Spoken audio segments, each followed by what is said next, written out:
You see you get that deeply caramelized crust all over the steak, and then that perfect medium rare pink center. I'm gonna show you how to make my version of the perfect steak. Woo!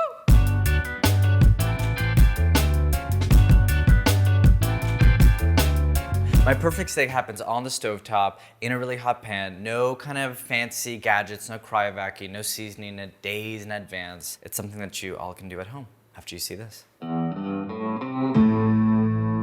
So the key to this method is choosing the right cut of meat. There's something about the New York strip where it's well marbled, but it doesn't have a tremendous amount of fat like the ribeye. It's better portion size, and I like the texture of it more. So first thing, I just want to pat this steak dry because water really is the enemy when it comes to getting a good caramelization. Not only will it not get that kind of sear that we want, but mixing that water with the oil, it's gonna likely splatter. Now I'm gonna let it rain with salt. I prefer to use Diamond Crystal kosher salt just so I can see how much salt it really sits on the surface. That gives you a good sense. I want that salt so you can actually taste everything. The salt is really the only thing that a cut of meat will absorb. Spices and pepper, it's always gonna sit on the surface. Salt, on the other hand, will actually properly absorb. I'm going to do something that most people don't do, and I'm just gonna lightly score this, very lightly. Piercing the fat just allows it to quickly render a little bit faster. I'm gonna let this chill in the fridge. You wanna at least let it sit until you don't see any more salt on top. You can see how it's already starting to dissolve. I keep it uncovered so that the steak can dry out, preferably even on a wire rack, which I see right there, which now I'm thinking of using. We're going in here.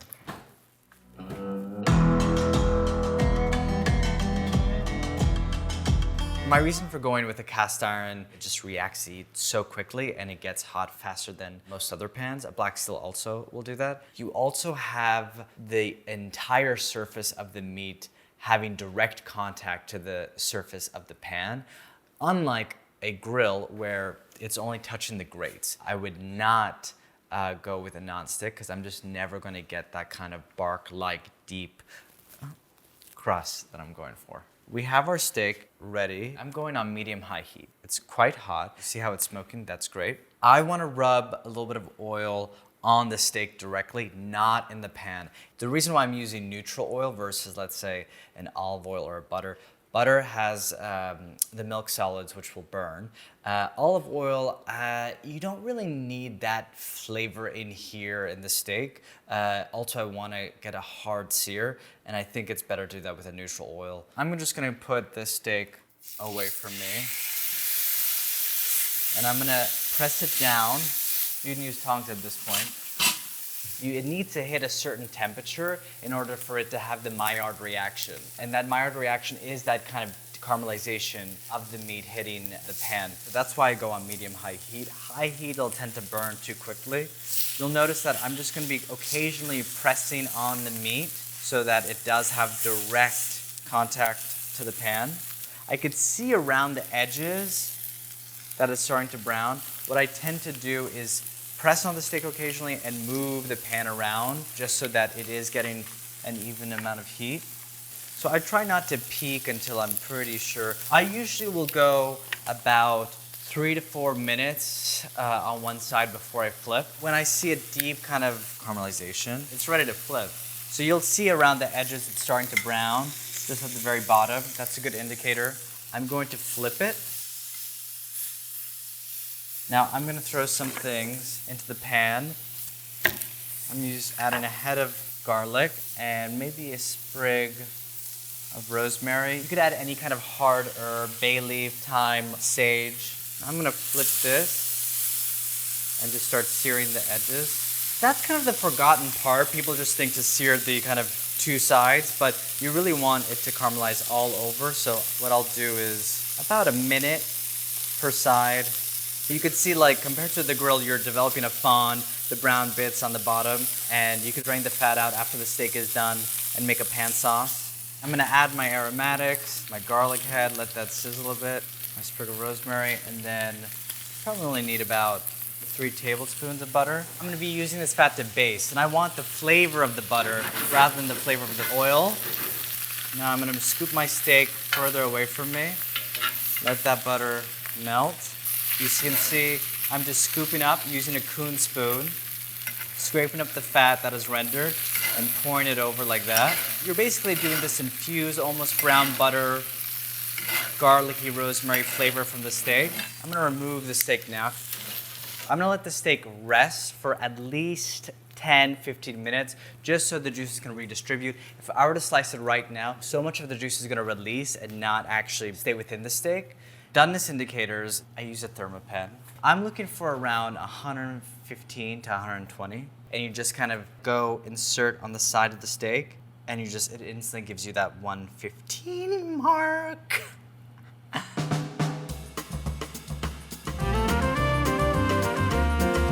If you just want a steak that's well seasoned and that's it, then you're good. Just let it rest and slice it up.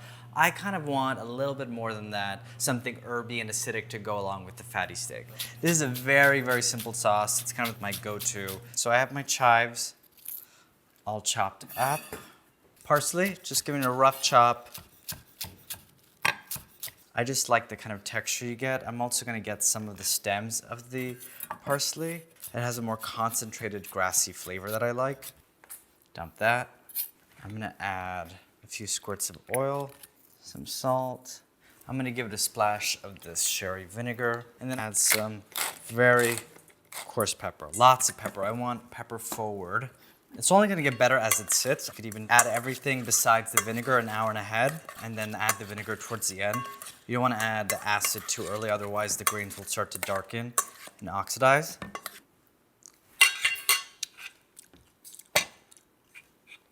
Very bright, lots of texture, peppery, herby.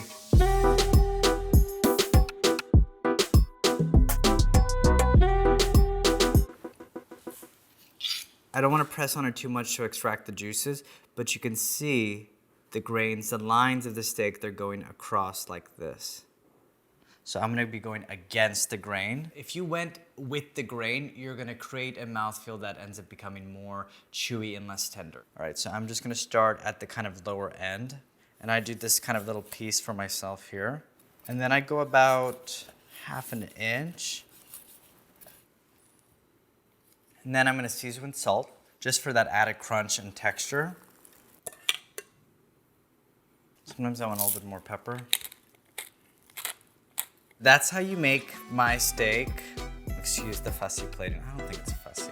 You get that medium rare, beautiful kind of center, really crunchy on the surface, a really vinegary, herby sauce to go along with it, lots of black pepper, and all done on the stovetop. All happens so quickly. Super tender.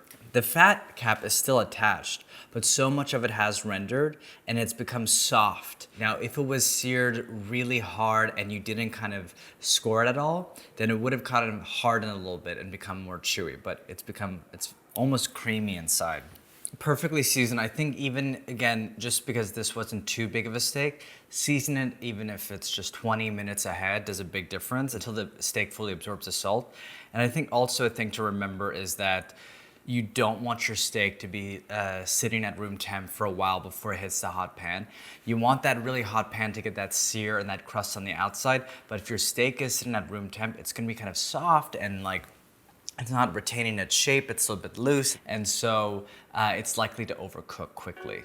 I think I made my perfect steak. Please, please don't be kind of going rogue on this. There's not a lot of ingredients, there's not a lot of steps, so just try to like stick with it. Don't be sending me photos if you're working on a non-stick pan, because that's not gonna work. Please, try this at home. I promise you'll love it. I just do that and I start a fire alarm, because it's hot in here.